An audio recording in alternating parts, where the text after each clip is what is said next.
Good afternoon, everyone. I apologize for the delay. Calling to order the August 5th meeting of the Fishers Plat Committee. Please stand and join me for our Pledge of Allegiance.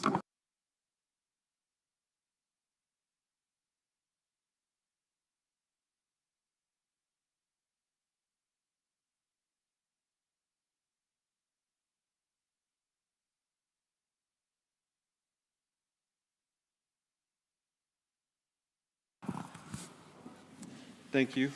Secretary, please call the roll. Here. Here. Here. Call the approval of previous minutes, and that was the June 3rd, 2026. Do I have a motion? I'll make a motion to approve the June 2026 Plat Committee minutes as presented. Do I have a second? Second. All in favor, please say aye. Aye. Motion carries. Number 4, we have the public hearings. First one is the Prairie Reserve, 13375 Prairie Baptist Road. This is the request to approve a primary plat of 26 lots. Christy?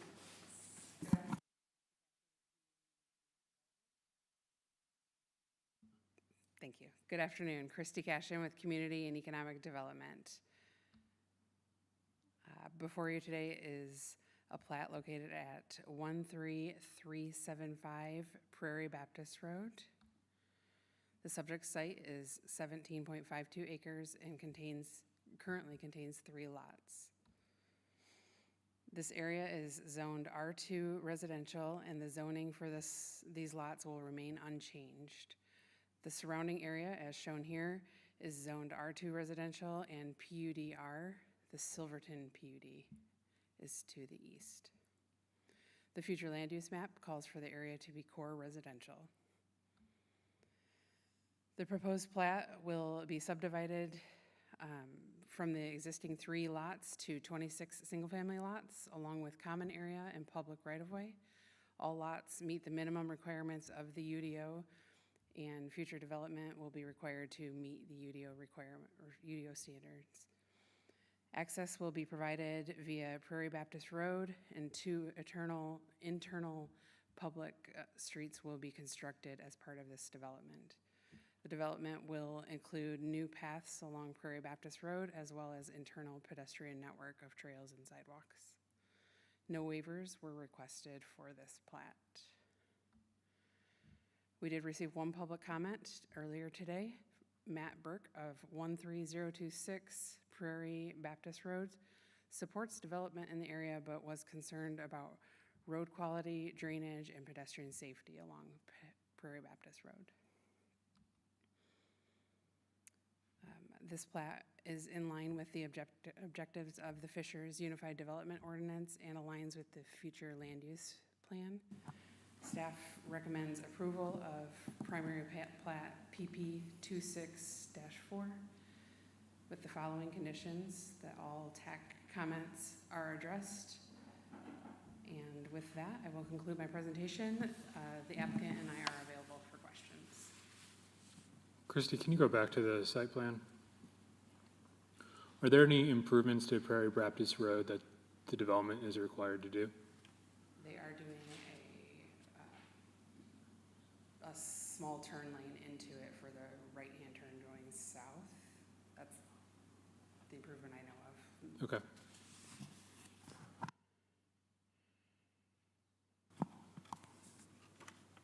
Do we have any staff comments or any comments? No more. No comments. No. We're here. Is there a presentation from the petitioner, or? They are available for comments. Okay.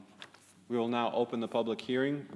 Please state your name and address for the record and make your comments. We will note your comments and questions, and we will answer those questions after the conclusion of the public hearing. Please note that it is 3 minutes per comment.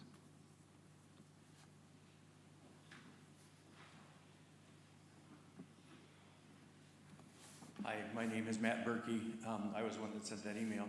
I live at 13026 Prairie Baptist Road, and I'm not opposed to development in the area. We've assumed that that was going to happen. The issue in my mind is related to, and I know you can't answer the question right now, but I believe the road was turned over to the city of Fishers some time ago from the county. And if I'm wrong, then you can set me straight that it's the county's responsibility still. But that road is taking a tremendous amount of wear and tear because of the 126th Street roundabout 2 years ago, then the 136th Street improvements to the east of Prairie Baptist and now to the west of Prairie Baptist. And the road's coming apart, and it's a very narrow old county road to begin with, so whatever improvements could be done as that area develops, in my mind, ought to happen in haste, just because of the safety. You also have a lot of ambulance and fire traffic on that road because of the fire station up at 136th Street, and I think they could attest to the condition of that road. I would also point to just that detour right now is creating quite a bit of havoc, that sometimes that Prairie Baptist Road is backing up at least a quarter mile, maybe a third of a mile, with 25 and 30 cars trying to get out on the Southeastern Parkway. So whatever can be done to try to improve some of that would be good, especially as more development is coming into that area. I thank you. Thank you, Matt.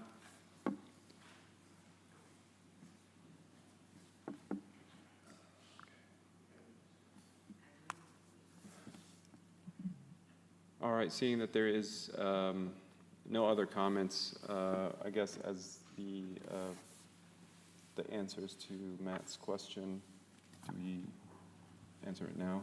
Yeah, if you know, the responsibility of the road, is that our road? I want to say it is. Christy, is that City of Fishers? I think it is City of Fishers. And to kind of answer your questions, this was a part of our one of our submissions to the MPO and the call for projects to improve Prairie Baptist and also the intersection with 136th Street as a continuation of 136th Street from east to west. We understand, and obviously we're kind of dictated by how much we can do in that area and how much everything costs. So we'll continue to monitor this, and I feel like after 136 is going to get done, hopefully in October-ish, September timeframe, that should alleviate a lot of the issues there on Prairie Baptist. But just know that we have all of this area in our minds in the engineering department, and hopefully we'll keep applying for funds. We'll keep doing what we have to do to get this area to where it is similar to 136th Street. So with this development, even if it does get built and people start moving in, we believe that a 2-lane or a 1-lane in each direction does satisfy the traffic there, with obviously some passing blisters or something at that entrance. But obviously that whole entire stretch from Southeastern to 136th Street we've been thinking about, but just understand that we will continue to apply for funding, and if we're successful, it's a 5-year process. So I appreciate the concern, and we share, your thoughts on this area. So we'll keep it up. Hopefully we can get the funding for it.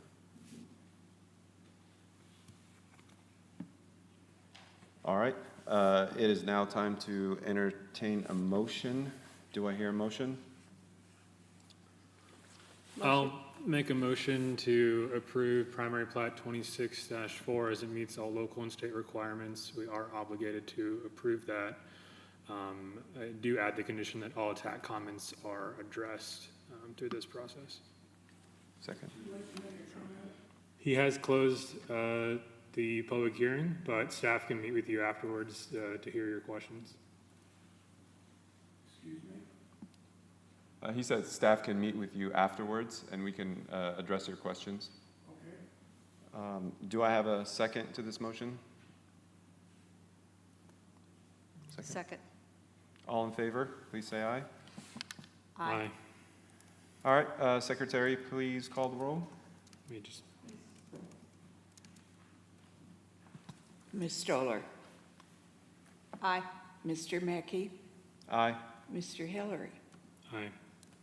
Motion passes. Second public hearing that we have today is for the crossing contrast. Address is 0 USA Parkway. It is a request to approve a primary plat of 2 lots on 8.24 acres. Christie? Yes, good evening, Christy Cashin again. This is primary plat PP 26-6, known as the crossing contrast plat.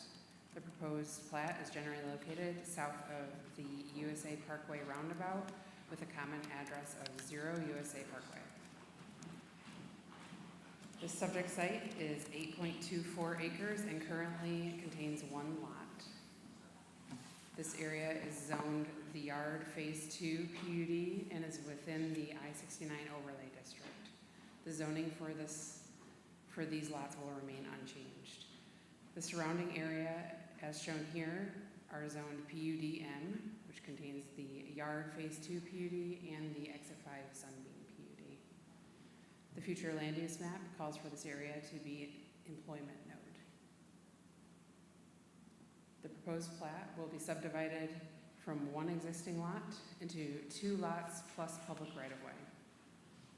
Lots 1 and 2 are designated for proposed rental townhome development. Access to these lots will be provided via USA Drive, Lisbon Lane, and the extension of Maynard Lane through the development's proposed public street. All lots meet the minimum requirements of the PUD, and future development will be required to meet PUD and UDO standards. Refined right-of-way lines and sanitary easements will be finalized during the secondary plat process later throughout this development, and no waivers were requested for this plat.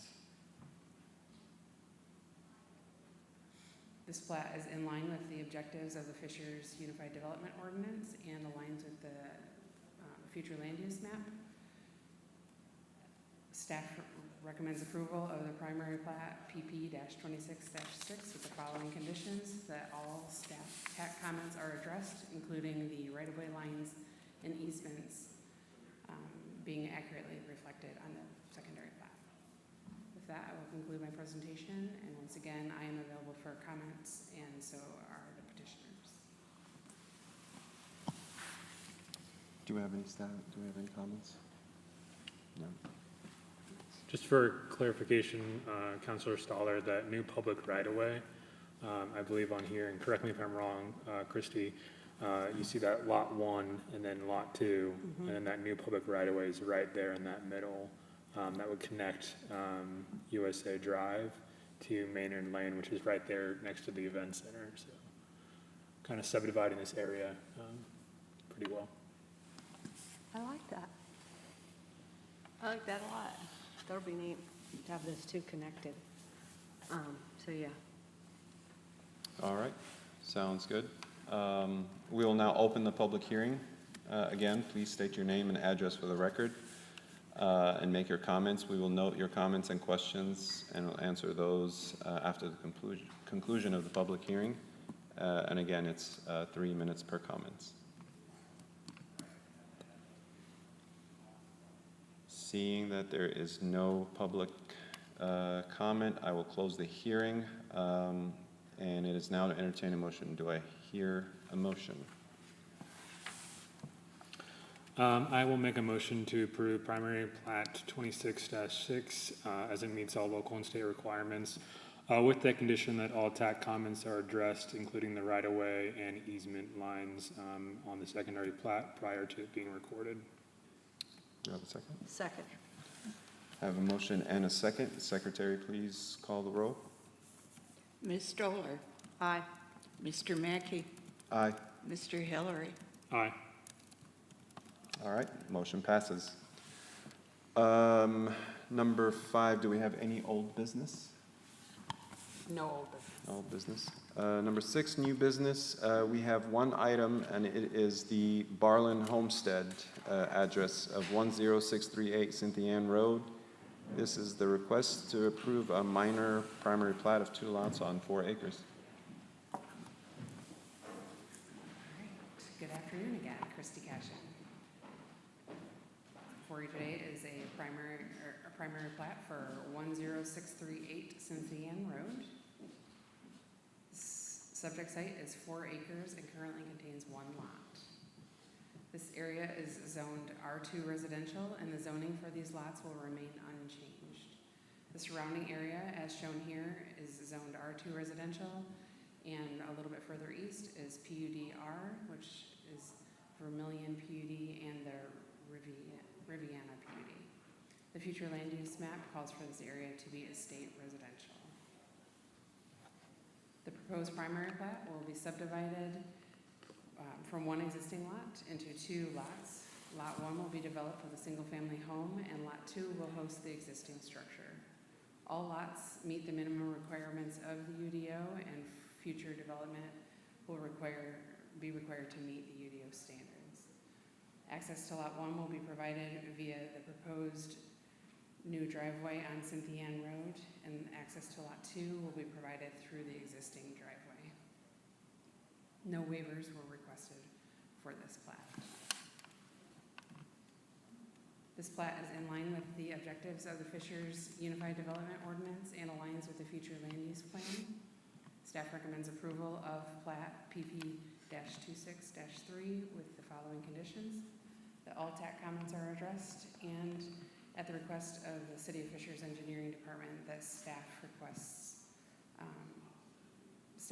that the owner extend the low-pressure sewer system across lots 1 and 2 as part of the residential building permit for either Lot 1 or Lot 2, whichever comes first. No public hearing is required for this project, as it is a minor subdivision. And with that, I am available for comments. I have a quick comment if you go back. Yeah, this one. So the frontage is kind of shared between the 2 plats. Who's going to be responsible for maintenance of that frontage, or where does the responsibilities end? Like the adjacent right-of-way, is that what you're talking about? Yeah, like for lot number 2, it kind of curves around and goes and ties into Yeah, Cynthia it's like Ann, a I believe. flag lot. Yeah, and then this one, kind of who's going to be responsible for that little? This right-of-way area? Yeah, I'm assuming it's lot 1 for the extension of their frontage. I would say lot 1 would be responsible for the adjacent right-of-way in front of lot 1. Mm-hmm. And then lot 2, the flag lot, would be responsible for the flag portion, because that's their access, Right. even though their property's behind it. I think that would be applied to any flag lot across the city. So even if they decide to put in anything within that area, a fence or anything like that, does that have to be approved from both It's public sides? right-of-way, so they would not be able to put a Oh, fence yeah, in that's there. true. Okay. Just thinking if I was the homeowner, which side I'm gonna mow. Okay. What is Lot 2 supposed to be again? It currently has an existing structure on it, and that is all the applicant plans to have on it at the moment. It's developable, so it can have a home on it. Acreages is 3 point 3.29. something. Yes, 3.29. All right. Do I have any other comments? No? Thanks, Christy. Do I have a motion for this item? Oh, sorry, I do have one more question, Christy, I apologize. The sewer extension, was that discussed with the petitioner? And have they agreed to that condition? I am unclear of that, but that comment came from Jeremy Schmidt in the engineering department. I believe it was part of his TAC comment. Do you mind coming to the podium and stating your name and?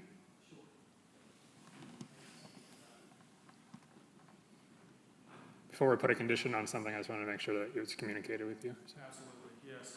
My name is Colton Garland. My current address is 523 South Oak Street, Fortville. And yes, we have communicated extensively about the sewer project and have agreed to it as well. Okay, thank you very much. With that, thank you, Christy. I will make a motion to approve primary plat 26-3 as it meets all local and state requirements with the condition that all TAC comments are addressed, as well as the extension of a low-pressure main across lots 1 or 2, whichever residential building permit comes first. I'll Second. second. All right, I have a motion and a second. Secretary, please call the roll. Ms. Stoller, Aye. Mr. Mackey, Aye. Mr. Hillary. Aye. Motion passes. On to staff communication. Do we have any staff communication? I'm just communicating that we will have a September meeting, September 2nd. All right. Do I have now a motion for adjournment? I'll motion to adjourn. Motion to adjourn. All right. We are adjourned. Thank you.